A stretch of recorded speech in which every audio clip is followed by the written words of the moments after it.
Growing up, my parents would constantly fight all the time. And just seeing that, I was always afraid of like coming home and just seeing my parents. So it was really scary. I always had fear. And around the age of 5, where you can see my story really began, was when another man molested me. That happened from the age of 5 to the age of 16. And it was really hard. I was basically robbed of my innocence. And I remember telling people what had happened, and nobody believed me. They said I was crazy. So I grew up always just kind of keeping things to myself because nobody's gonna listen to a crazy person, right? So I just stayed quiet for so long. And around that same time, that age, not 6 years old now, my parents were still fighting pretty bad at home. And I was just so, you can say, lost, that I tried to commit suicide, because I also thought that maybe that my parents would stop fighting if I sacrificed myself, and that maybe after, having died, they will somehow like start loving each other, So I always thought I was a problem. Then going to middle school, I was bullied because my eczema was pretty bad, and I had really dark circles, and people would just make fun of me, like call me raccoon or rusty metal. I hated school, I hated home, I hated everything. I got so angry, so my response at school was to fight people, hit them, or just being aggressive. I think my sophomore year, I got molested again. It's just horrible because, again, it's like, am I crazy? Am I imagining things? And it's hard to not speak up. And I was just drowning with all this hate and anger that I had towards the world. But yeah, my junior year was the hardest. Again, I felt alone. Nobody would ask me, hey, are you okay? But not really like, hey, do you want to go get food, talk about what you're going through? Really, I needed someone to help me, to rescue me. Also around this time, I tried to commit suicide again because I was just so tired of living life and feeling so empty. And I remember that second time, my grandma was the one who actually found me. And to see the look in her eyes, I kind of just woke up. What am I doing? I'm being so selfish, just thinking about myself and ending it all, instead of seeing how that's going to affect others in the long run. So ever since then, I thank God that, I don't think like that anymore, because, he's so good. And then 2021, I was basically losing family members each month. One of them was from COVID. The rest were just because it was their time, I guess. Others health-related issues. And it was just a lot of sadness. And I didn't really know how to deal with it. Again, I felt empty. And Susanna reached out to me again, and she was like, hey, so when do you want to come to girls' time? We're doing it during summer. And I was like, okay. So I started going to that, and she started talking to me. She's like, God is telling me to tell you to stop hiding.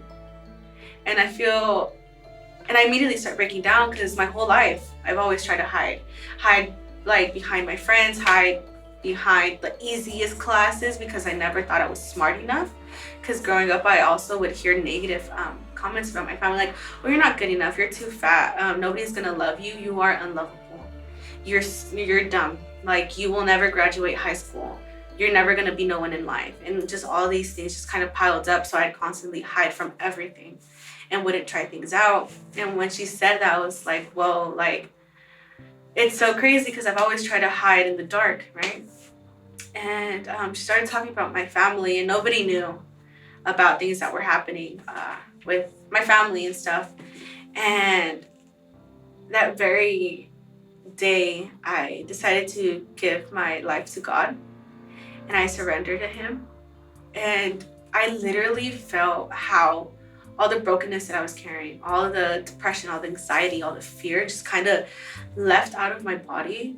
And like, I know when I tell this to people, I'm like, it's okay if you guys don't believe me, but when you experience that from God, like that freedom, really, there's no words. There's no words. And for the first time, I felt happy in a very long time, and I felt free, and I was jumping, and my dogs, they're like this big, but I didn't even care. I was just so happy. I was hugging everyone because it was just liberation that God had gave me. Then,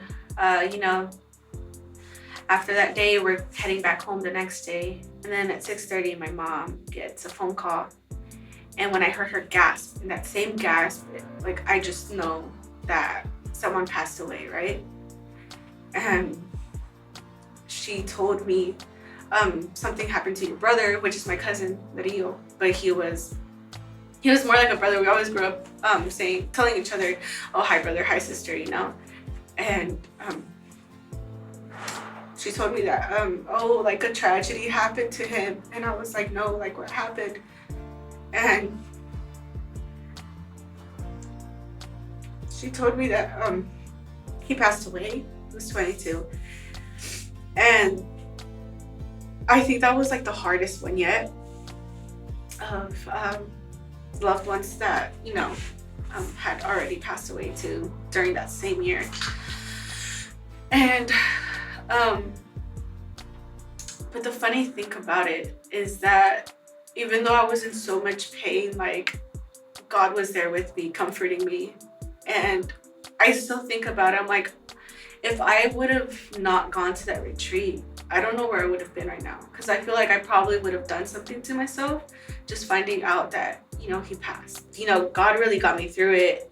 And again, if I didn't give myself to God, I would have been, I don't even know. I honestly don't know where right now.